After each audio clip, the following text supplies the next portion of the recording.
Hey, everybody, I'm Joshua. And I'm Caleb. We are the Bearded Bible Brothers. If you haven't figured out why by now, just ask the Lord to help give you a little bit of insight into that. Today, we have an incredible treat. If you're going to go get anything done, you want a specialist to help you, right? If you're going to Mhm. get your teeth work done, you're not going to go to a general practitioner. You're going to go to an orthodontist. If you're going to get your liver taken out, you probably should, but there's probably a liver doctor for that. But if you're going to talk about things that nobody wants to talk about, they're afraid to talk about, or have no business because they don't have any knowledge, well, then the gentleman we have today is your man. Woo! L.A. Marzulli, thank you for joining us, sir. Thanks for having me on, guys. Really appreciate it.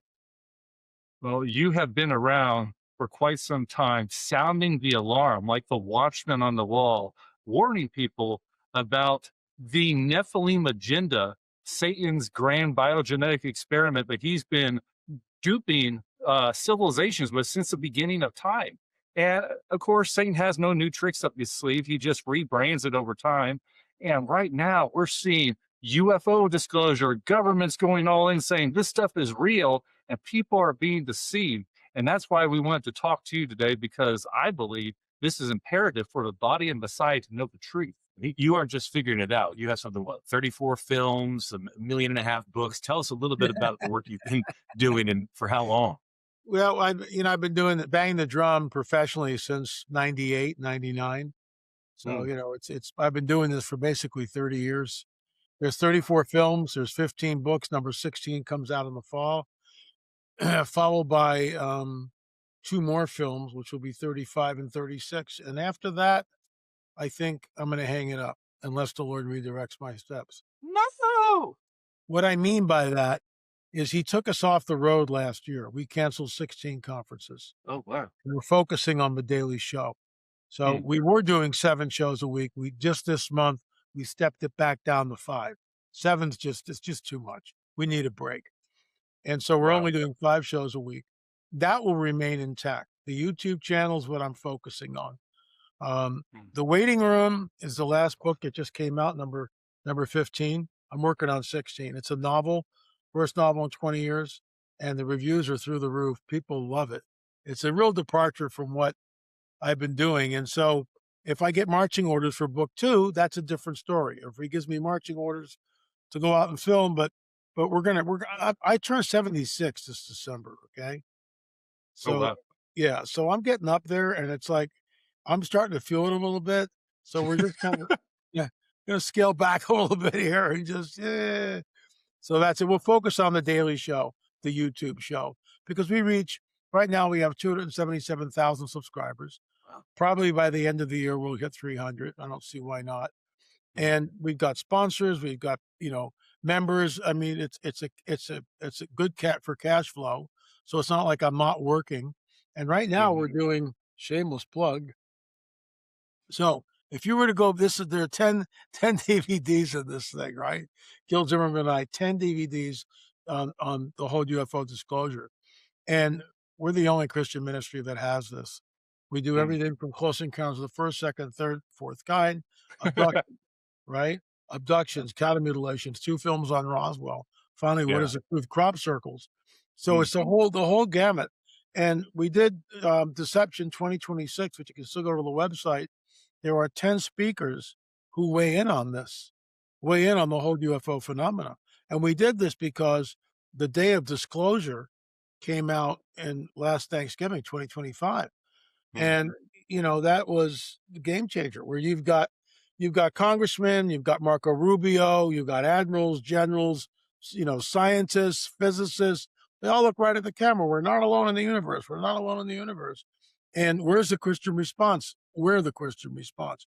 That's why Amen. Gary Stearman, Mondo Gonzalez, Derek Yes. Gilbert, Tim Alberino, just to name a few. Karen Wilkinson, who we published her book, Stolen Seed, Evil Harvest, was abducted by them, had 3 Mm. children by them. And the 3rd month they come and they grab the child. This is not Mm. for Emil Jur came on the Good. record. Emil was the guy that we took the implant out of. Al Matthews, a former abductee. Vicky Joy Emerson joined us. I already mentioned Karen Wilkinson. She joined us. So Mm. Alan DiDio was there presenting. Larry Ragland was there presenting. So there's 10, and you can watch all 10 speakers for like $20. So we had 2,500 people sign up for that conference. It was a virtual conference, and it was great. So now you got Steven Spielberg's film coming out, and Yeah. I've been doing reports on this constantly. Spielberg, and I don't want to misquote him here, but Steven Spielberg looks right at the camera and goes, there was a time when I wish that all of this could be true. And then it cuts and it shows something from the film. Then it cuts back to him and he looks right at the camera and he goes, it's all true. This is, Yeah. folks, you have no idea this is why I've switched my gears. So I take one of the films and I go through it, not frame by frame, but kind of scene by scene. And Mhm. it's on my YouTube channel. That's all of June's going to be that way, probably in July, unpacking what's here, and because so much has changed even in the last 2 years since all this came out, and it's constantly changing. And what happens if Trump stands up on a Friday night and says we're not alone in the universe? Yeah. And people go, the pushback I get, and I want to address this right up front. So the pushback I get is, well, LA, that's really interesting, but we're Jesus only here. I mean, we just want to stick to the Bible and Jesus, and that's, we respect this, but we really don't need to. It really doesn't concern us here. We just want to talk about the Bible. Okay. And I immediately, my hackles get up immediately, right? I go, let's just talk. No, really? Let's just talk Jesus only, and let's just talk the Bible. Okay, so Jesus says it'll be like the days of Noah when I return. What does Yes. that mean? Everybody 2,000 years ago know exactly what he's talking about. There is Yes. no Sethite theory 2,000 years ago. That doesn't No. happen till the knucklehead Julius Africanus just pulls the theological rabbit out of its hat. Now it's taught in all the seminaries. The sons of God are really the godly line of Seth, and the women of earth are the hoochie mamas that came. But no, It's unbelievable. It really is. Hoochie Mama is not in the Bible last time I checked. I mean, it's just a construct, but it's taught in all the seminaries and all the pastors. Oh, yeah, the Yeah. sons of God of us, the godly line of Seth. It's not there. It's B'nai Elohim, which always refers to the angelic host. You can take Yes. Genesis 6 in the King James Version and overlay it with the book of Enoch, First Enoch, right? The Watchers, chapter Mhm. 6, word for word, except Yeah. the sons of God is translated the fallen angels, the angels of Yeah. heaven, beloved daughters. I mean, if you don't get that, then the rest of the Bible makes no sense. So Jesus is Yes. going to be like the days of Noah. So everybody 2,000 years ago know exactly what the days of Noah is like, because the Jewish historian Josephus tells us that the bones of the Nephilim were openly on display, drum Yes. roll please, in Hebron, about 20 miles from Jerusalem. So if you were going to Jerusalem, most of the time, not all the time, many people would go through Hebron and pay the 5 shekels and see the bones of the Nephilim that were there, right? And that's exactly, so they all know what he's talking about 2,000 years ago. So why would Jesus warn us? This is Jesus only now, remember. Just Yes. sticking to the Bible. Days of Noah. And then he says, men will faint for fear of what is coming upon the earth. A Mm. mile-wide asteroid? Yeah, maybe. Or maybe what we're looking at right now. So that's 2 things. Why would he say that even the elect would be deceived if that were possible? So Yes. something is coming that might even deceive the elect. Whoa, Mhm. men faint for fear, days of Noah. And then you get the apostasia. I can never say First Thessalonians together. I have to call it. Otherwise, I sound like Daffy Duck. First Thessalonians, it's ridiculous.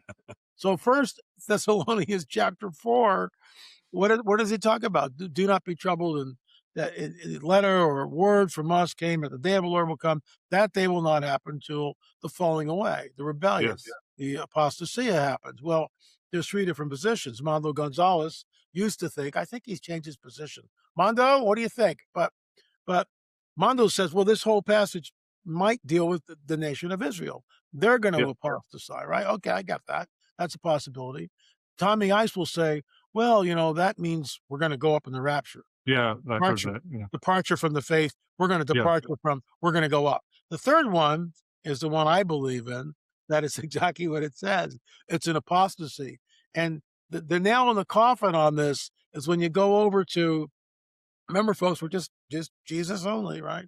When you talk over to 1 Timothy chapter 4, verse 1, The Spirit of a living God, I inserted of the living God, but the Spirit expressly states that in the latter days, some will depart from the faith, giving heed to seducing spirits and the doctrine of demons. It's exactly where we are. Israel is back in the land. I see the flag in the background. Amos 9, 14 and 15 for all those who, you know, these are the Khazarians. I understand that. Think what you want. Stop drinking the Kool-Aid. Stop drinking the Kool-Aid. You know, do your research. Hello, McFly. So Amos 9, 14 and 15, I will bring back the captives of my people, Israel. Check. They will build the way cities and inhabit them. Check. They will plant vineyards and drink the wine from them. Good Cabernet. Check. I will. They will also plant gardens and eat the fruit from them. Here's the kicker. I will plant them in their land, and never again will they be plucked up out of the land I have given them. So if you're a millennial, well, that you can't take that literally, and well, maybe that happened after the Babylonian captivity, because they were plucked up out of their land for 2,000 years. This is it. This is why I'm a dispensationalist. It's literal. It's a literal Amos 9, 14 and 15. And I got this from Rabbi Jason Sobel. On May 14th, 1948, guess what scripture all the Jews, all worldwide, were reading? Because they're all in sync. They read from the Torah or the Haftorah. They're all in sync like this. All the synagogues worldwide, they all read from the same passage, right? Guess what they were reading on May 14th, 1948? Amos 9, 14 and 15. I will plant them in their land, never get plucked up out. So we just talked about all of this. We know we're in the end times. Why would Paul admonish us? The Spirit expressly states in the last days, in the latter days.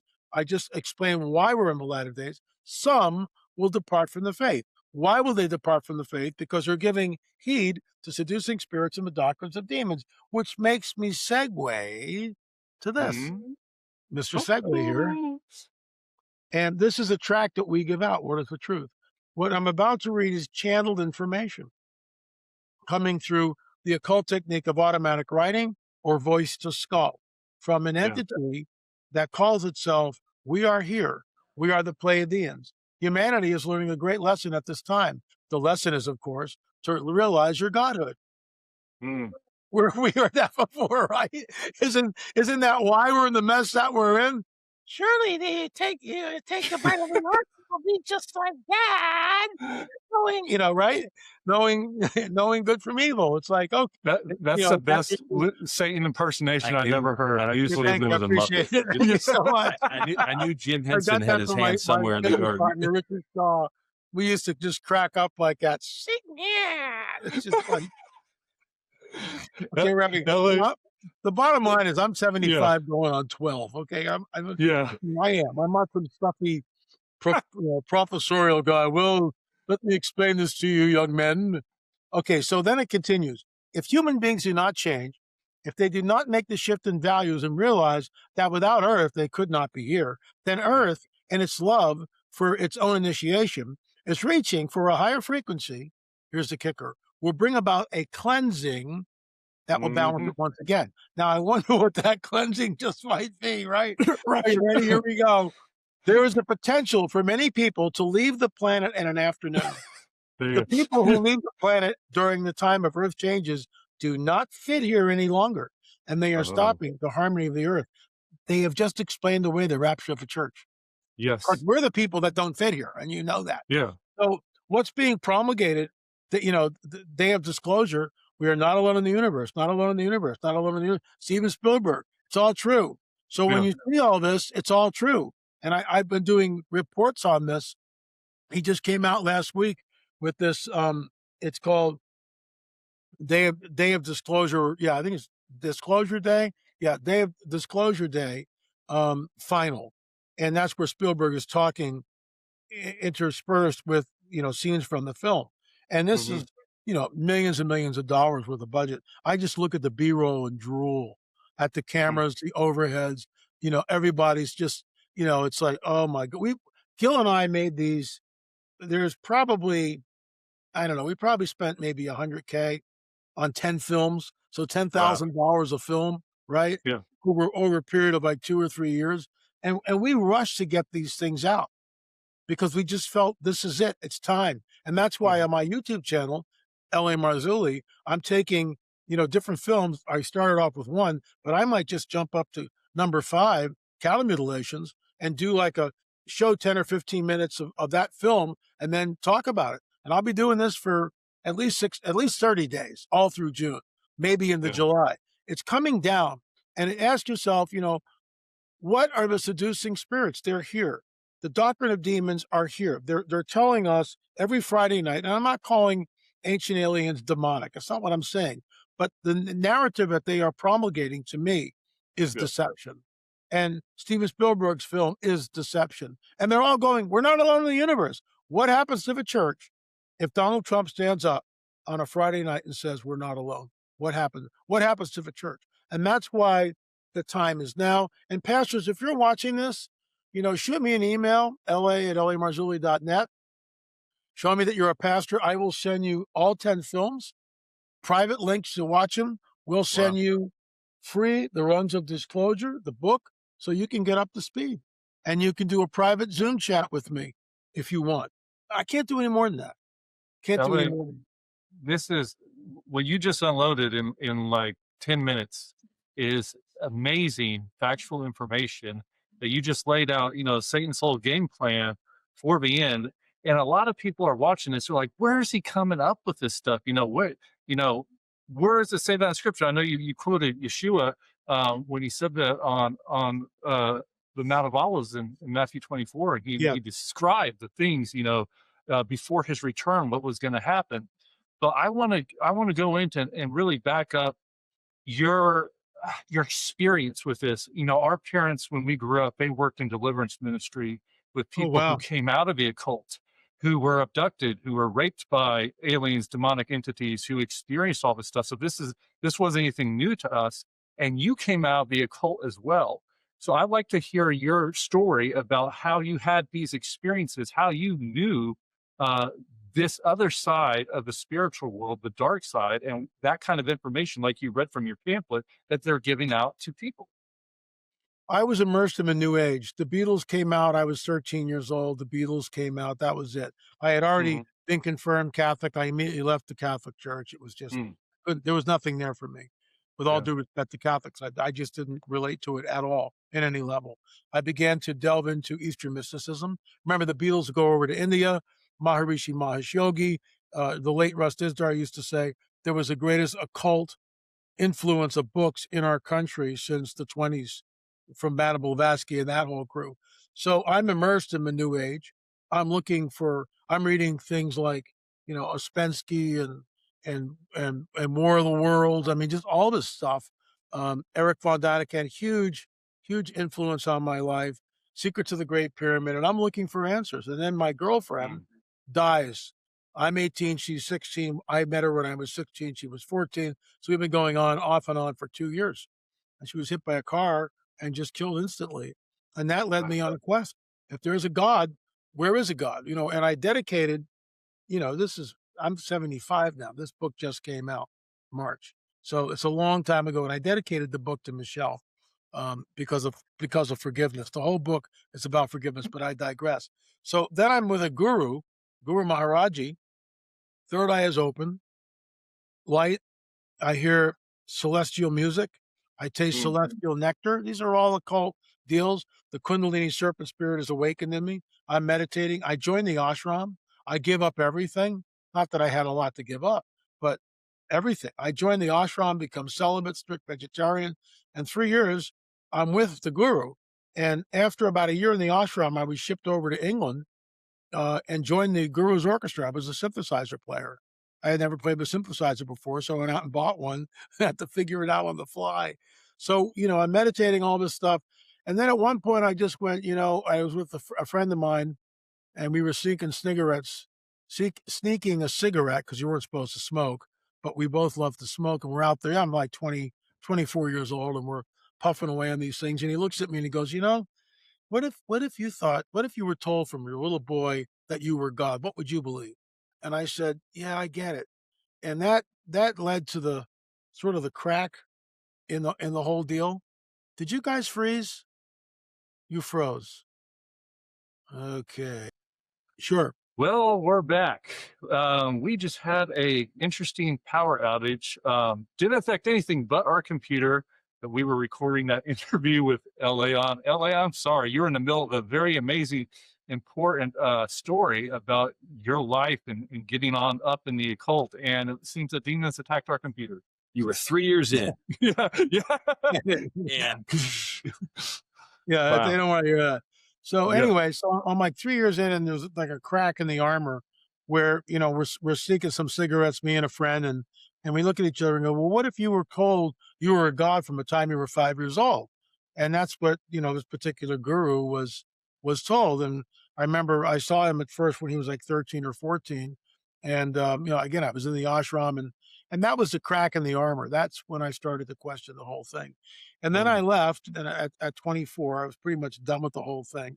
But I was immersed in all things New Age. I was at Woodstock. I inhaled as deeply as I possibly could. I was, unlike our former president, I did not have sex with that woman. Okay, we won't go there. But but God bless his soul. But yeah, so I was, I did LSD and mescaline and vision quests and all this stuff. Wow. And I remember one time when I was still with the guru, I hitchhiked over to the beach because we were in Thousand Oaks, and I hitchhiked to Zuma Beach, and I live right close to Zuma Beach now. I live in the Santa Monica Mountain because I've been here 50 years at this one location, and it's home. And so then I had to get back to Thousand Oaks. I was still with the guru. So this hippie guy is circa 19, what would it be, 73, 70, 74, just about ready to leave the guru. And so he's got a doobie, he's smoking. And so I get in the car because I'm hitchhiking, and it's just like, it's like Cheech and Chong movie. It's like the smoke is billowing out of the VW. It's just like, oh. And of course, I inhale as deeply as I possibly could, and I am wasted. I'm just like wasted. So he lets me off, and I'm up in this one canyon called Encinal Canyon, and I'm just zonked. And I realize I just gotta get off here and sit down for a while, and just till this thing wears down a little bit. So I did. So in the Santa Monica Mountains, there's a unique um, um, shrubbery, or there's a unique vegetation. It's called a chaparral, and it's this low. It's about 10 feet, 8 to 10 feet high. It can be very dense, but the deer make little pathways through it, and other animals. And so I followed a pathway, and I'm in the chaparral. And all I knew how to do was meditate, and I spirit guides and all this stuff. And so I'm meditating in the chaparral, and I'm looking out over the ocean, and it's getting on sunset, and it's summer, so long days. And I'm meditating. As I meditate, I get the thought, in my head. It's like everything is one. God is one. God is one with everything. You are God. You are part of God. Everything is one. Yeah, that makes a lot of sense. Far out. I'm God. I'm part of God. God's part of me. The vegetation, we're all God. All the animals, we're all part of God. That's Hinduism. No, I'm not God. We are too.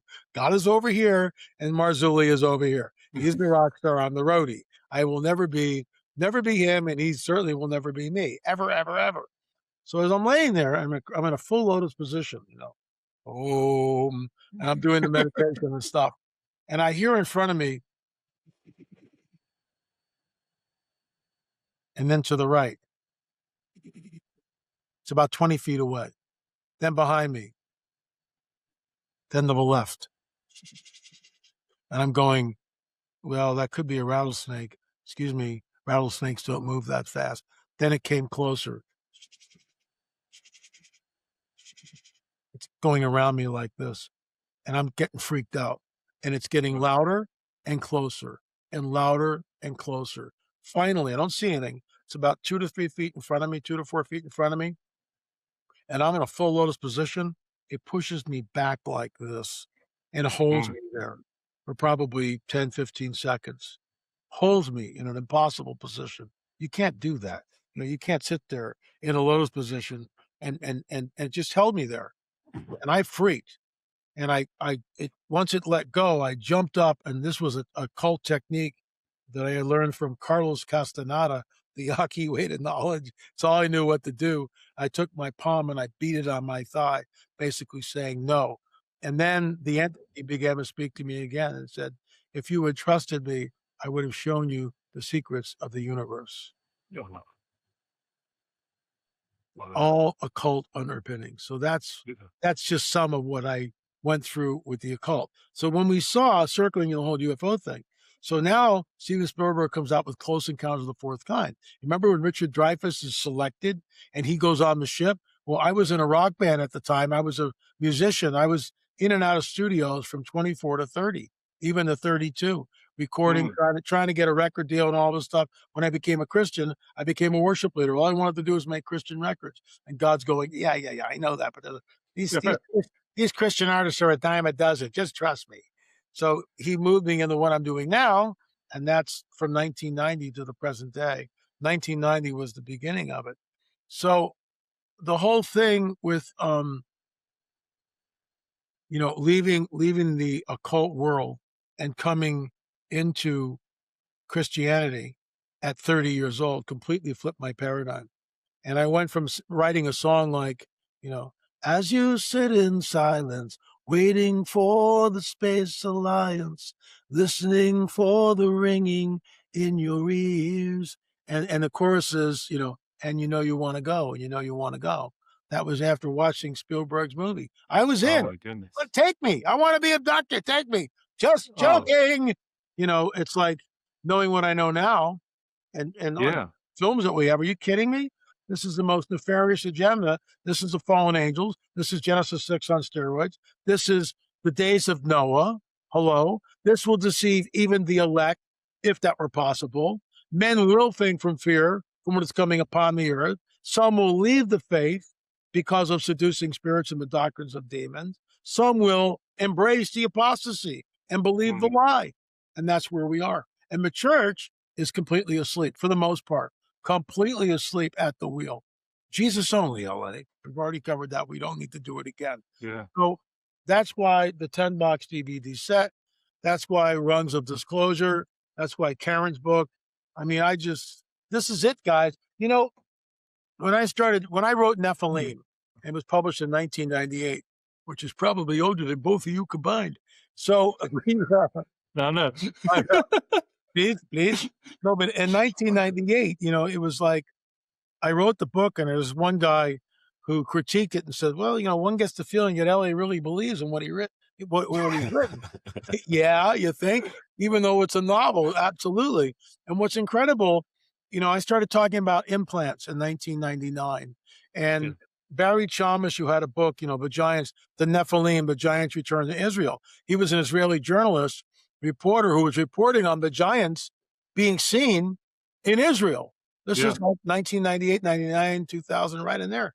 And so I go down to see Barry Chalmers, but I also am introduced to Dr. Roger Lear at that time. And Roger and I have been emailing, and what a coinkydink, he's there at the same UFO thing. And I go, Raj, L.A. Marzulli, how you doing? And we actually met because we've been emailing each other. And I go, I understand you did your first implant removal. And he goes, yeah, would you like to see it? I go, yeah. He goes, hold out your hand. And he reaches into his pocket and he takes out a little vial like this. This is metal from a debris field in Roswell. So it's not an implant. It's the metal from a debris field at Roswell, New Mexico. And he opens up the vial and I hold my hand out like this and he puts it in my hand.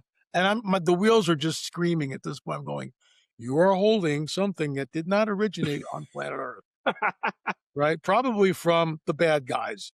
And that was the beginning of a relationship with Roger.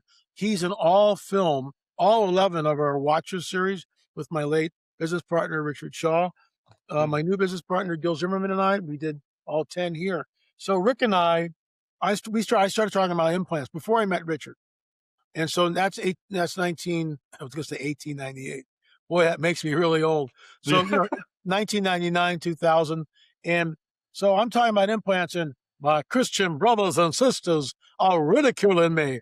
And, I'm getting all sorts of flack and, there's no physicality to this. This is all demonic delusion, blah, blah, blah. Marzulli's lost his marbles. Well, Rick and I started the Watchers series, and we actually removed the implant from Emil. There was a whole protocol that was set in motion. We had x-rays, we had CAT scans, we had stud finders on it. It was giving off a radio frequency. We did the ultrasound. And finally, when we did the ultrasound, let's say this is Emil's leg, we found the implant in less than 2 minutes at the pre-op. 2 weeks later, we're there in the operating room, and Dr. Matriciano's going like this for an hour and 20 minutes. He cannot find the implant. He can't find it. And he goes to Dr. Lear. Maybe we should get another x-ray. Dr. Lear goes, no, we know it's there. We saw it. We saw it too many times, and no one's taking it out. Holy Spirit taps me on the shoulder. Rick and I are there, the only 2 Christians in the room. Holy Spirit goes, you need to take authority over this and do it now. I'm in a room full of non-believers except for Rick. I go, okay, it's going to sound really weird, but I'm going to pray and I'm going to do it now. I did not ask for permission, right? And my prayer was very simple. Father, if there are forces cloaking this device, I ask that you would break their power and do it soon. Guys, the implant comes up out of nowhere like this. And everybody goes, what's that? And Dr. Matriciano goes, that's the implant. And then we show it and we film the whole thing. Rick was right there with the camera. We show the incision. We show spreading apart the incision. There's the implant. Dr. Matriciano cuts it out. And here it is on a strip of gauze. I mean, I'm not making this up. And once we did that, crickets. Guess what? The whole UFO phenomena, there's a physicality to it. Guess what? Yes. They are implanting people. That was the last implant Dr. Roger Lear ever took out, number 17.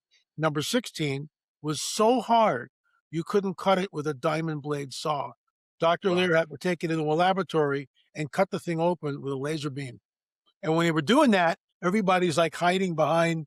It's like they're afraid the thing's going to blow up. It had double-walled carbon nanotubes in it. I believe these are the prototypes to the mark of the beast. That's conjecture. There's no way to prove that. But whoever's doing this, there's an evolution of them. And the body does not expunge them. The body does not reject them. That thing was in Emil for 40 years. He was 5 years old when he was taken and implanted. Oh, my goodness. Not making this up. So something is coming. It's actually already here. And the power, we, like I already said, we did the Deception 2026 as a rebuttal pushback to Day of Disclosure. So it's coming down. And that's why I'm doing what I'm doing constantly. In LA, about the implants and everything, and many other individuals I've spoken to before that come out of, the Illuminati, high-ranking secret societies, Freemasonry, the cult, and they all talk about the same thing, about this, perfecting of the genetic experiment of transhumanism, mixing DNA with human to make this perfect, godlike specimen, which we know is coming as the beast. And that mark is part of it, because like you've said before, years ago when we interviewed you, it's all about changing the DNA of man to becoming Nephilim again. So people may say, oh, that's real crazy. Back then, that was like 12 years ago. Oh, that's crazy. But yet now we're seeing mRNA technology. We're seeing people who are taking so-called vaccines that literally changes their DNA for the good, they say, makes you stronger, helps with genetic weaknesses and defects and issues that you had in your body when you were born. But where is this all leading to? I mean, is this all safe? Is it really great? I'm being obviously tongue in cheek. Yeah, it's these are the last of the last days. Yeah. The Lord showed me something in February. Okay. And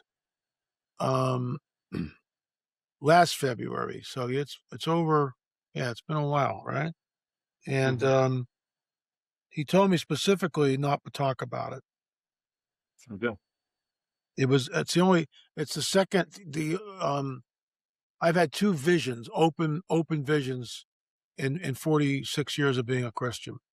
And the first one was when my daughter, Sarah, had leukemia, and we were, Peggy was at the hospital with her, and I was the house was in foreclosure. Things were not going well at church. I had my cabinet shop. Nothing was working. Nothing was working. We were, like I said, we were a couple of months into foreclosure. It was a real nasty time. And I'm driving down the canyon here in my van. I had a van at the time. And I'm crying. I'm at the steering wheel, and it's just too much. I can't handle this. and I'm crying. And all of a sudden, Jesus appears in the windshield, not in the taco shell, but in the Yeah. windshield. And I'm driving and I'm looking at the road and there's Jesus, and I'm thinking to myself, how is this possible? How is he there? And yet I can drive and see the road at the same time. I have no explanation for that. Mm. His eyes were like flaming fire right out of the book of Revelation. Mm. And I was overcome with this love. I wrote a worship song, Holy Love, actually recorded it. Holy love burning for us, holy love for us. Holy love burning for us, holy love sacrifice for us, the holy love of Jesus, the holy love of God. Changed my life. So that was the first vision, open vision I'd ever had. That's years ago. And I hadn't had another one since. Other things have happened since then, been taken twice in 46 years, literally taken. Mm. You know, I'm moved through time to a certain place. One was Revelation 19, 46 years ago. I had not read Revelation. I'm a brand new Christian, no idea what's going on. And all of a sudden, I'm getting ready to go to bed. I'm in bed, and just like that, I'm not there anymore. My hands are holding on to a horse's mane. I have no idea where I am. It's a white horse. No idea where I am. Never read Revelation 19. So second one, second two, I look to my left. Way in the distance, there's this rider unaccompanied by anybody. He's all by himself. And the armies that I see are in a horseshoe shape and stacked on one up on another, like 1, 5, 7, 10, up like this in a horseshoe. And the horses are staggered. Every eye can see the rider on the white horse. I'm up on the right flank, about 8 rows back, the guy's in front of me. So second one, my hands are holding on to the mane, no bridle, no saddle. And I had the instant thought, I'm only there for 3 seconds, that I could Yeah. communicate with this horse, and he would never let me fall off of him in a million years. And I'm not a horse guy. You know, I'm just not a horse guy. It's like, I'll tell you the sequel of that story in a little bit, maybe. So second one, holding the reins, second two, the rider, but I didn't know who that was. And then second three, I look above me, in front of me, and it's like I'm about 8, 9, 10 rows back. The guys in front are real big, twice Mm. my size. And then I'm back, and I'm going like, what just happened? And that's when a couple of days later, I'm at my pastor's office, and I told him what happened. And I said, he goes, well, was it a vision? I go, no, it wasn't a vision. I was there. You don't understand. I heard the sound. I was holding on to the mane. I was there. So the second vision, which was a year ago, this February, so it's, a year and a couple of months old. So I'm laying in bed in Oklahoma, which is immediately I get triggered. It's an environmental trigger because after the fire, we moved to Oklahoma. And then we came back here to the Santa Monica Mountains and rebuilt. And that was from the Lord too. So I'm sitting there on my side and I'm a little depressed. And all of a sudden, boom, right in front of me. There it is. And I'm just going, oh my gosh. And then the Lord gave me the interpretation of what I was seeing. I wrote it down. And he told me, you're not allowed to speak about this. You can tell Gary Stearman. And I did. I told Gary Stearman, and we've had lengthy conversations over this for the last year and a couple of months. My wife doesn't even know what I saw. Oh, well. I'm not at liberty to say. Yeah. So all I can tell you is we have to be close, because when you throw AI in, you no longer can ascertain what's true or not. When you throw in the burgeoning UFO revealing of the UFO phenomena, well, what's that? That's a game changer. And they're all saying, we're not alone, we're not alone, we're not alone. And the lie is, surely God would have made, and Spielberg's film, The Mother Superior, delivers that line. It's always a Catholic nun, right? Yeah. It's always a Catholic nun. Mother Superior, we can trust Mother Superior. Yeah. So, jump the gun, right? So, Mother Superior off camera, you hear her voice and you go, surely God wouldn't have made such a vast universe to have us be the only people here, only beings here, something like that. And this lie is being promulgated. Well, what if it's all window dressing? What if it's just like 4th of July? What if it's just like Christmas decorations? Why does he roll up the heavens like a scroll? Well, that's just allegory, LA. It's impossibility. Oh, really? So in the beginning was the Word, and the Word was with God. The Word was God. He was with God in the beginning. All things were made by him. All things were made by him, and without him was not anything made that was made. He spoke everything into existence. He's going to Yes. roll up the heavens, like a scroll. He's going to create a new heaven and a new earth. And by the Yes. way, there's no more sea. You want to know Yes. why? Because that's where these clowns hide. They hide in the deep parts of the ocean. Never find them down there, right? There may be whole cities down there. That's where the technology is. That's where a lot of the abductees are Yeah. taken. That's where all sorts of crazy stuff happens. And so, people go, well, there's some well-meaning Christians out there who just go, all of this is nothing more than I have all my little toys here. Remember those goofy sci-fi movies from the 60s? And you knew Hanging on a something was string. up when you heard and you go, ah, and sure enough, the monster would be there. The hand would come around the corner. It's just like, give me a freaking break. But here they are, here they are. And there's physicality to it. It's not demonic delusion. We went to the Roswell crash site. Gil Zimmerman, Chuck Sikowski was our guide, along with Frank Kimbler. That is a piece of metal. We are the only film company, according to Chuck, that's ever shown the metal actually coming out of the ground. Wow. It's buried about 8 inches. We took it to a scanning electron microscope, and that metal is folded in on itself like this. And when the metallurgist came in and saw it, I asked her, I said, well, in your opinion, what would cause this? And she said, well, something like a cataclysmic event, like an explosion. I said, oh, really? And she goes, well, where'd you get this? And I said, I got it from the Roswell debris field. Her eyes pop open like it's just hysterical, her expression. So she comes in with this machine. It looked, like this. And she takes the metal and she puts it in this little detector.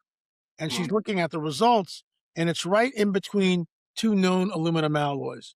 But it doesn't match. And when it would match, it would go, oh, it's this one. Oh, no, it's this one. Oh, no, it's this one. So, and it did this over and over again.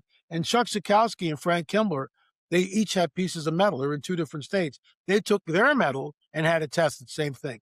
It's between 2 known aluminum alloys. So we really want to get more testing done on it and see what it's there. But the problem is there's physicality to this, and not so many, but some well-meaning Christians are out there trying to tell us that it's all demonic delusion, and it's a great disservice to the body of Christ. It is not demonic delusion. It is here. There's a physicality to the craft. I mean, how much more stuff do we have to do before people realize this ain't a weather balloon? It's not a weather balloon. And our film, in here, it's the 7th film, I believe. It's called Roswell Exoneration, where we actually sat down with Jesse Marcel Jr. in a correspondence that I did with him before he passed away, where I asked him questions about Roswell, about what his father had seen. And in the film, we interview Jesse Marcel Jr.'s widow and his daughter and his best friend. And we get a whole different, that's why it's called Exoneration, because we get a whole different perspective of what the Marcel family went through. Jesse Marcel Sr. was the 509th Bombing Group intelligence officer. This is not Elmer Fudd. This is a guy who is really smart and knows everything that's up in the air, everything. And he gets a call from this, whether it was the police or the sheriff's office, about this guy rancher came in, and his name is Mac Brazo, and one thing leads to another. So Marcel goes out and looks at the debris field. What's interesting, in the Spielberg movie, they show a slate like this, right? They show a slate, except it's a real slate. It's a chalkboard, and it says June 7th, 1947, Roswell, New Mexico, 509th Bombing Group. It's all there. Roll number 18, entity number 5. It's in Spielberg's movie, which immediately begs the question. And there's another scene where they're bringing in on a stretcher one of these entities. We have a clip that we believe was leaked out of who knows where, and it's in our film. It's in our film on Roswell in the debris field. And Gil worked at Disney and DreamWorks for like 30 years. He knows film. And we watched, it's black and white, very grainy. And we watched this thing numerous times, at least 10 times. And we left it in the film because we both believe it's real. Because why would you make something like this and then put it out there? You're not making any money off of it. So to create that kind of a hoax, there's at least 15 different characters you can count in that little, minute and a half vignette that was leaked out. They're all in period uniforms. The camera guy's going like, this guy runs right in front of him to get to the stretcher with the alien. So in Spielberg's movie, it's the same thing. They got two guys carrying in the body. And I'm just going like, oh my gosh. It like validates things that are just, and what's interesting about that is in the Spielberg film, it's the 7th of July. This is the 8th of July. Roswell Daily, right there, you can see the date. July 8th. This is a facsimile. RAAF captures flying saucer on ranch in Roswell region. Then on the 9th, immediately, there's a, Gemma Ramey empties Roswell saucer. And then we says right here, Ramey says excitement not justified. It's just a weather balloon. In Spielberg's film, there's a character who goes, this 79-year cover-up has to end. He's real passionate about it. What is he talking about? Because it's the 79th anniversary of the Roswell cover-up. And we've got deathbed confessions in our films from a guy called Colonel Hill, who was flown from Dallas-Fort Worth out to Roswell. And he was an interrogator. He was with the OSS, which is the forerunner of the CIA, World War II guy. He was like 90-something when he died. Deathbed confession to Jim and Carolyn Rankin. Jim is no longer with us, but Carolyn is. And I interviewed both of them, both Jim and Carolyn. And they told me point blank that Colonel Hill was flown to Roswell and he tried to communicate with one of the ones that was still alive, but was unable to do so. I'm not making this up. LA, this is real stuff. Like you said, there's tangible evidence. I know for a while people say, well, maybe it's just a spiritual manifestation, which, there are spirits that manifest and take on different forms. But what we're seeing more and more is the physicality of it. And people shouldn't be surprised when you look back at these ancient megalith sites, these ancient sites that defy, the technology of today. We can't build them. And Josh and I just spent the last 2 years traveling around the Middle East to all of these ancient high places, these megalith sites, to tell those stories, throughout the ancient Greek culture, the Canaanite culture, everything going back.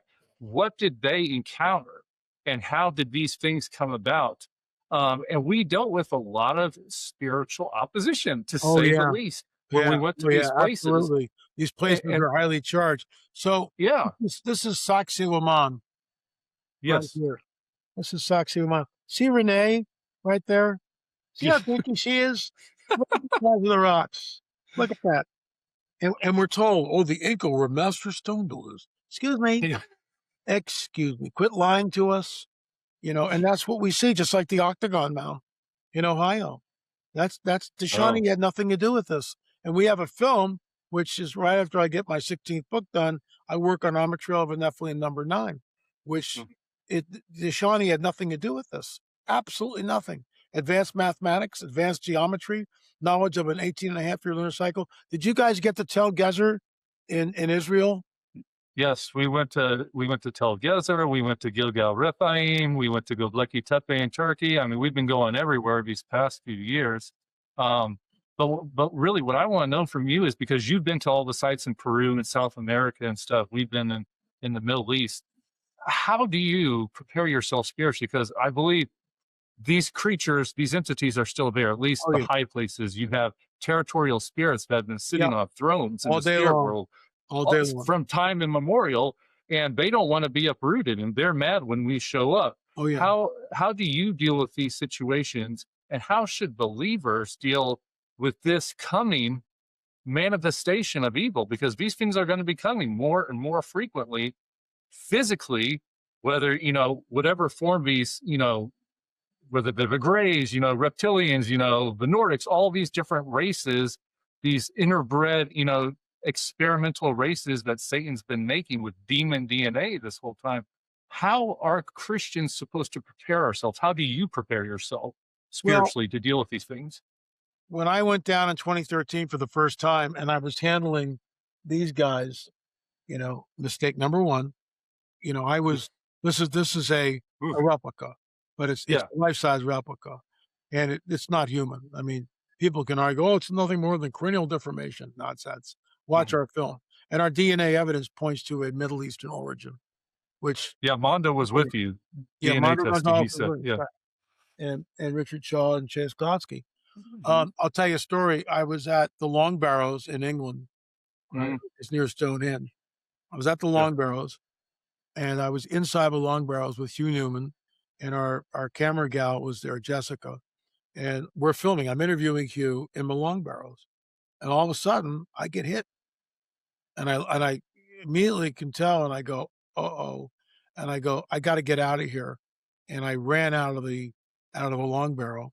That's where the skulls were found and all this Mhm. other stuff, and sat in the sunlight for 15 minutes and just prayed, and it lifted. Yeah.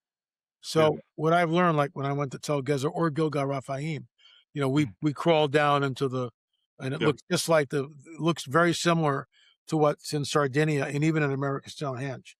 Mm. And of course, it's just similarities because human beings are human. Oh, you guys don't even know what you're talking about. Just making stuff up, just regurgitating what you were taught in college. There are no such thing as giants. That's what they're taught in the first year. No Mhm. giants.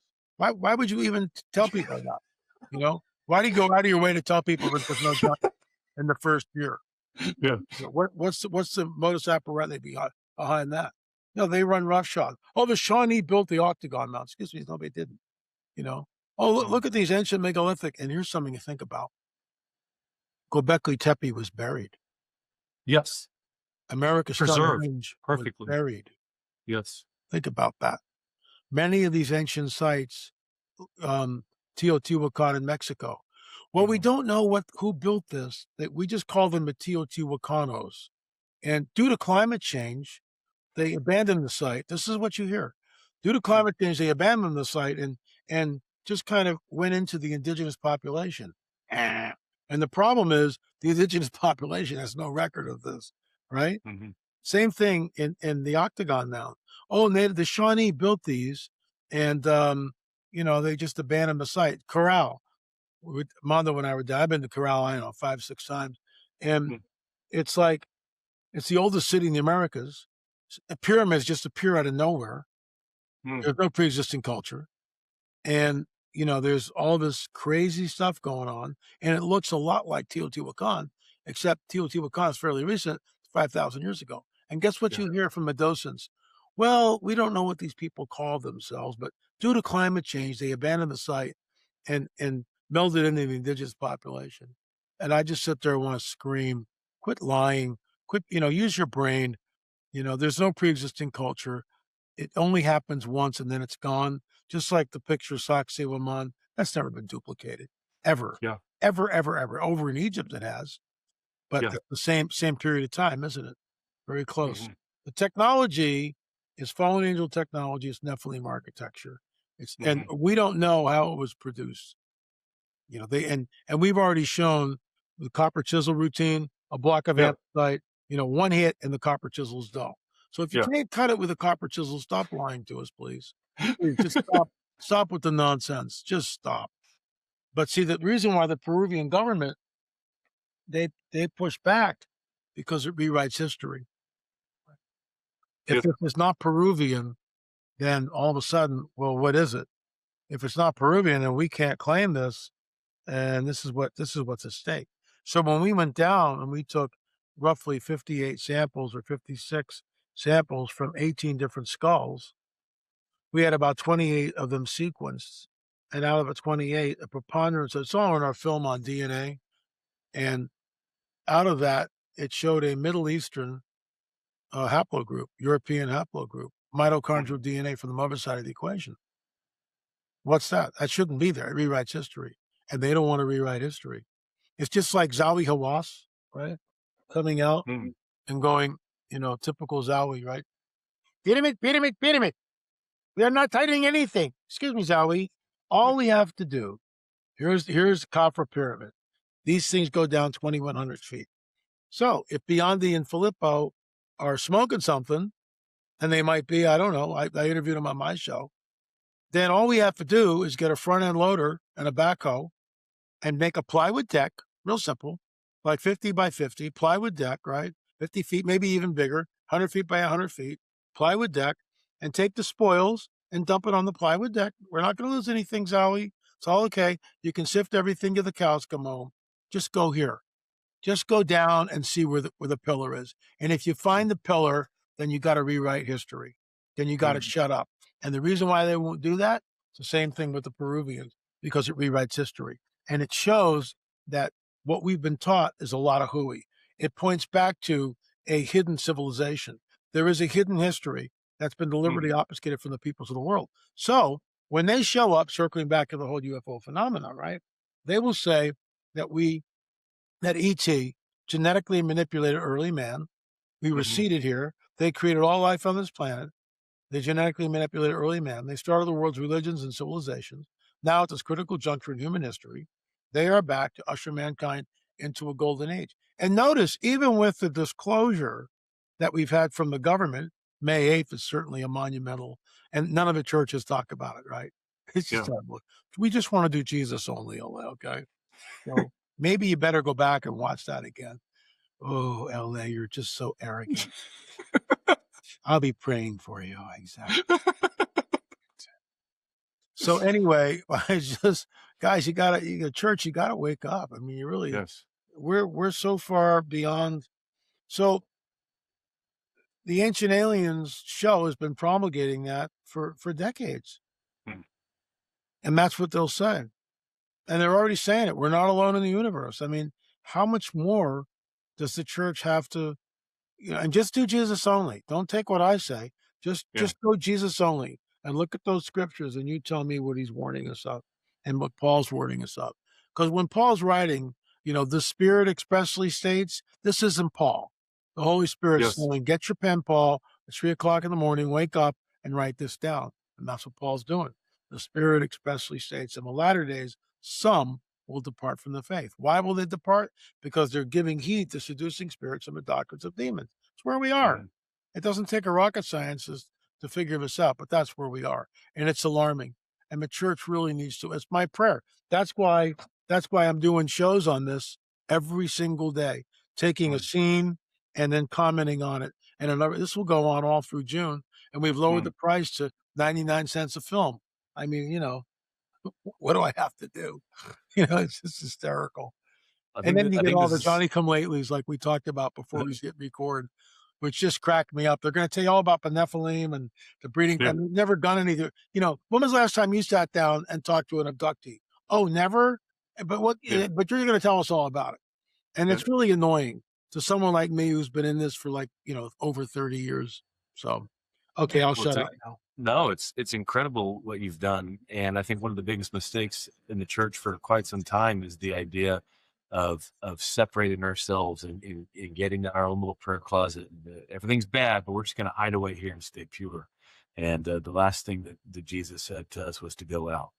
And that's what our mission is that we're supposed to go out. We're supposed to share the good news. We're supposed to explain the plans of the enemy. We're supposed to exploit it before he can trick and deceive everyone. And we're coming into this time period, like you said, that apparently is being headed up by Steven Spielberg. I didn't know that he had made the cut. You can look at Close Encounters of the Third Kind in 1977. Now he's come back to Disclosure Day. I mean, apparently he's on the board. So he's got chosen, even though he's Jewish. But this time period is so critical. Yeah. And one of the things that I think Satan's done, and I've said this my whole life, is that he's created a mythology about himself that's too incredible to be believed. And so nobody ever tries to stop him. And that's what the church has done for so long. That's ridiculous. That's, you're just getting into demonic focus. You need to focus your heart on Jesus, focus your eyes on him, turn a blind eye. And in doing that, we become ignorant and we become pawns. And so our new series coming up, Return of the Nephilim, that's why we're exposing this history. That's why we've gone to these locations. That's why we're sharing the agenda that is here. not even necessarily what we consider a future agenda. It's here now, Yeah. like he's been saying in this episode. And that means we need to be trained and ready now. And we're encouraging people to go to your page, your website, to get caught up in this information because you have a master class on it. Yeah. You know, if you want to watch us, we might be the highlight reel, but you're the master class on the last 30 plus years, like you said, of interviewing the people Thank who you. are pulling out the, the things that people get, all the stuff. And even just talking about the awareness that rises up in my spirit is a sense of urgency. Yeah, And I it's coming can't down, even folks. imagine, Yeah. the sense of urgency you felt all this time, even to have things that you can't disclose yet. And I just think that this is such an incredibly important topic. Yeah. Could you tell our audience again, how can people get in touch with you? How can they support your ministry? And how can they pray? That's really important because I believe we have been given all authority in heaven and earth over all principalities, powers, every demon of hell. If we walked in and exercised our authority, these things would have nothing over us. But we don't know our authority because we don't read the word and we don't know who we are in this side. Well, there's also, you got to remember this too. Yes, we have the authority, but wait for marching orders. In other words, Yes. there's this. We actually have us in the film. And Steve Quell broke the story with what's his name? Oh, geez, the guy who used to walk around and claim it begins with a G. Henry Gruver. So Henry Gruver is out on all these ancient sites all through the Midwest, and he's repenting and of the bloodshed and the sacrifices and dedicating them to the Lord. So he's going back on Thanksgiving night, the day before Thanksgiving, to his home to have Thanksgiving meal with his family, and he sees a sign, Serpent Mountain. So he goes, well, I'll just go take care of this.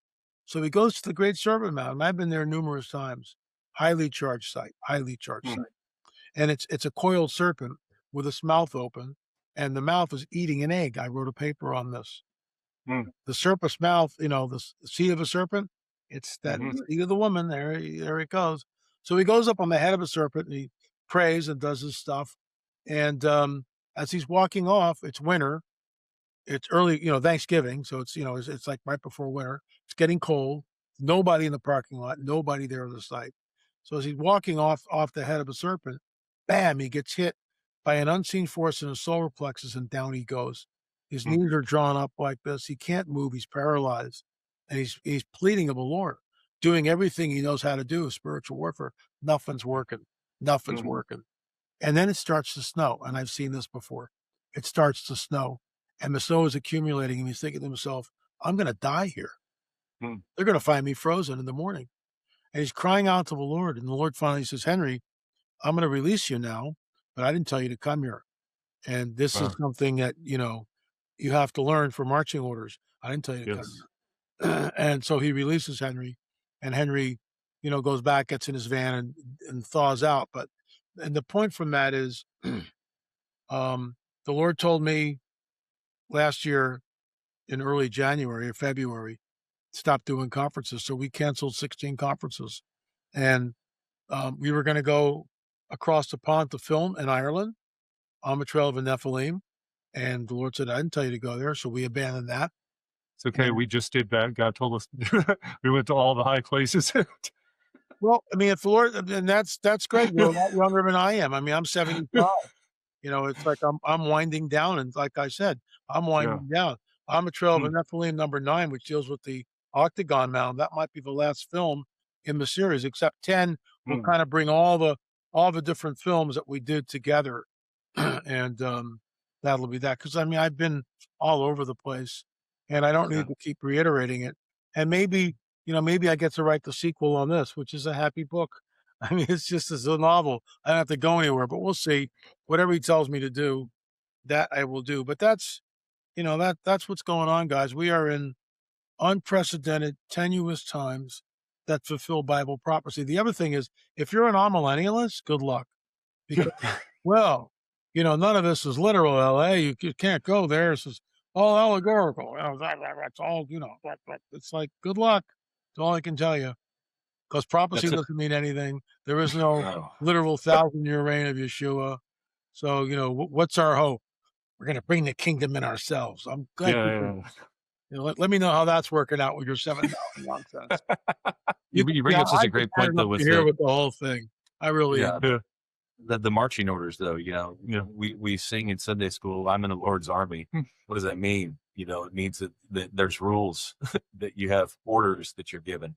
Orders. And I think we forget that, the whole willy-nilly, I do whatever I want, and the freedom of grace and all, whatever it is that so many people have adopted themselves to, or even just the lethargy of sitting because it's not my job. I've talked about a lot on our show how I still don't feel like an adult. I remember when I was, in my 20s, and I was thinking to myself, okay, well, that's Billy Graham's job or that's so-and-so's job. And, they started when they were 18. They're dead now. It's your job. We all have a job to do, but you don't know what that job is unless you have a relationship with the Father. Amen. Unless you're listening for those marching orders. And you can get caught up in any tangent whatsoever and hyper-focus on the wrong thing. But that's not what we're stating to do here. That's not what you've ever said to do. You're saying to be aware. You're saying to educate yourself. We're saying that if you are in the military, you not only have a job, but then you have training to equip you to be able to fulfill those jobs and those responsibilities and integral, because when it's all working together, that's how an army is successful. Amen. And we're in the time period where that is it's more than necessary. The world's hanging in the balance on it.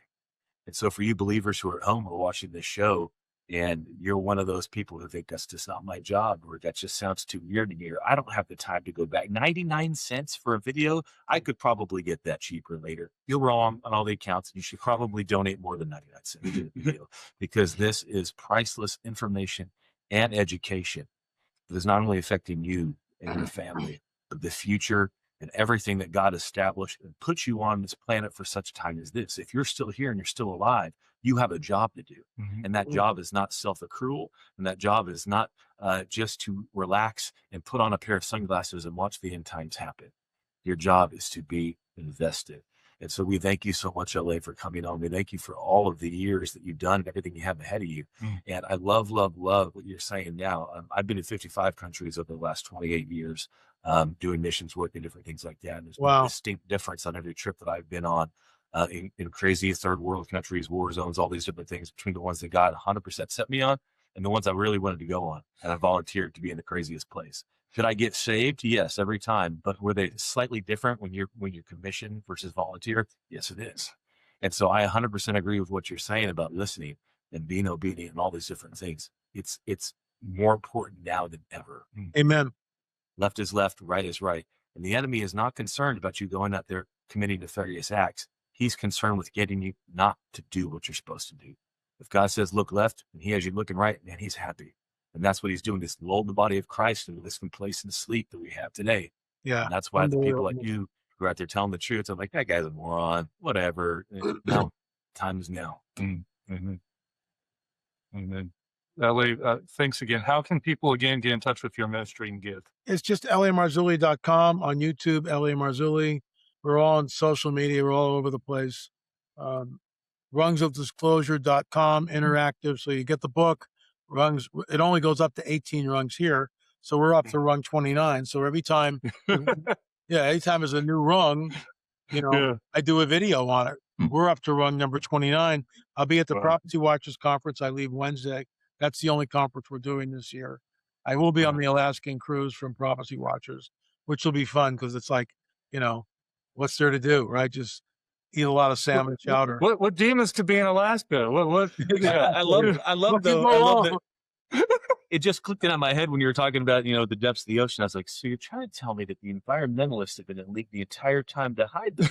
Because they keep telling us that we're making the water levels go down and it's killing the precious, but when it's going, okay. Like my brain was like, exactly. Thank you so much, LA, for being here. Hey guys, God bless you. Let's do it again soon. Yes, please. Take care.